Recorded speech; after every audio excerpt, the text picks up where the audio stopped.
5 days, Britain, and indeed the world, turned to Farnborough, and we marvelled at what we saw and heard. As we looked at the latest aircraft that have swept Britain to the forefront of aviation, we remembered the men behind the scenes, whose initiative and inspiration had created them on their drawing boards.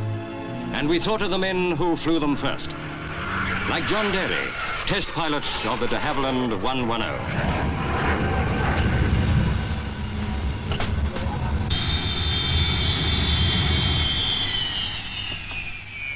But those who watched during those 5 days could never know the feelings of the men whose job it was to take an aircraft through the sound barrier again and again. And perhaps as we thrilled to their daring, we almost forgot that on each and every flight, death flew with them. But those who were there on the 6th day will never forget.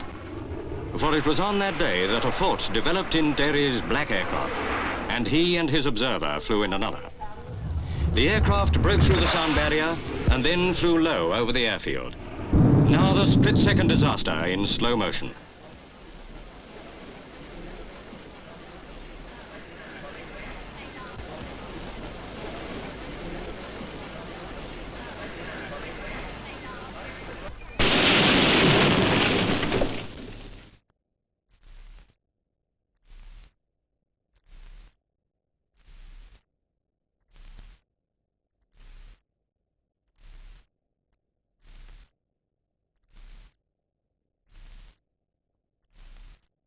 Far better not to show the harrowing scenes that followed.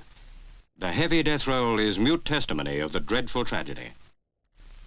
Almost at once, Derry's friend Neville Duke flew a Hawker Hunter through the sound barrier again. Flying, like progress, must not stop. John Derry was an explorer in an unknown world, whose barriers can only be penetrated by such men as he.